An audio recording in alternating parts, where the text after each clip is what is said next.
Good morning, Old Farmer Wayne here. As I begin production of this video, there's 1 week to go until Donald Trump's current deadline for imposing tariffs on U.S. imports from Mexico and Canada. I believe tariffs were part of Trump's election platform. Regardless, the threat became real soon after his election. What intrigues me is that I see a big difference between the way Mexico has reacted to the threats and the way Canada has. My view is that the response of Canada is more typical of what one might expect in a trauma-bonded relationship. In this video, I want to first discuss the concept of trauma bonding and then compare the way Canada and Mexico have reacted to Trump's threats. I'll finish with some discussion of Trump's actions and motives. Now, in discussing trauma bonding, I want to point out that I'm not a certified psychologist by any stretch of the imagination. I took one course in psychology, an introduction to social psychology, as an undergraduate, but that was over 50 years ago. However, I have self-studied narcissism enough in the last 15 years that I feel I can discuss the concept reasonably intelligently. If you disagree, feel free to comment. Trauma bonding is used to describe a relationship between two people that can develop when there is a power imbalance. It frequently occurs in employer-employee, husband-wife, or parent-child relationships. A second requisite is an unpredictable cycle of reward abuse. For whatever reasons, this results in stronger emotional bonding of the victim to the abuser. Because of the unpredictability of the abuse, the victim is typically in a constant state of anxiety and tends to become more servile to the abuser in order to avoid more abuse. The abuser is typically narcissistic. Now, despite the existence of a free trade agreement between the U.S., Mexico, and Canada, Trump originally justified tariffs because of problems with fentanyl and illegal migration at the borders. He is now changing his tune, declaring that companies want to market their goods in the U.S. They should be producing them in the U.S. Canada's reaction until now has focused on his first concerns. How can Canada fortify the border? Canada and the U.S. share about 4,000 miles of unprotected border. No walls, not even fences within 10 feet. In many rural areas and semi-rural areas, the biggest impediment is a shallow ditch. In a couple of places, it's the center line of the road. Is it perfect? Hell no.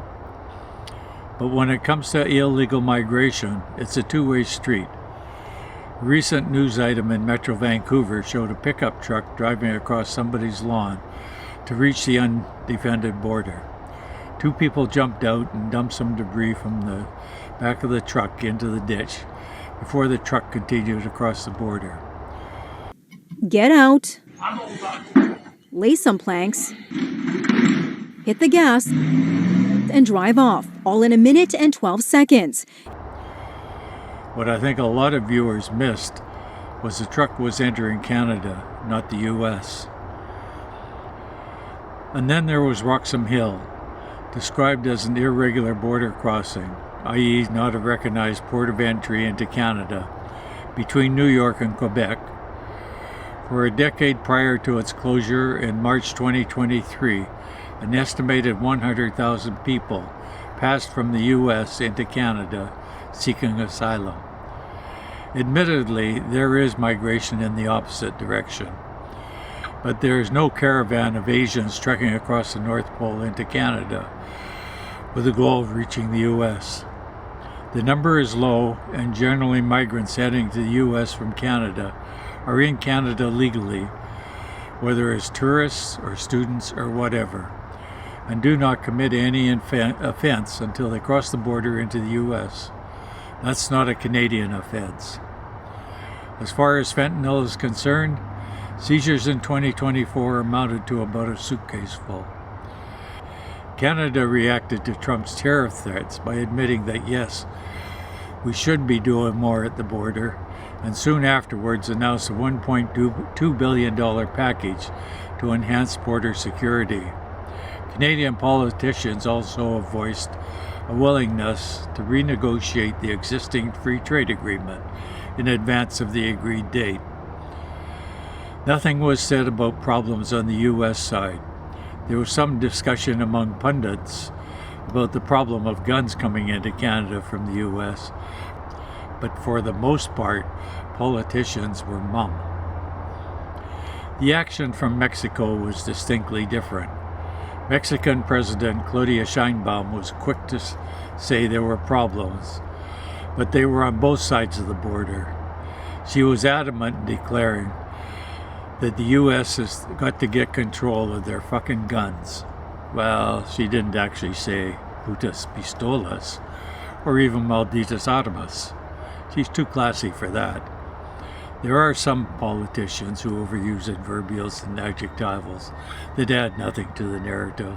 Very many crooked Hillary Clinton. Very many. Not at all. The reality is that carbon tax Carney. Oops, how'd he slip in there? When she throws in an adjective, it's to narrowly focus the message.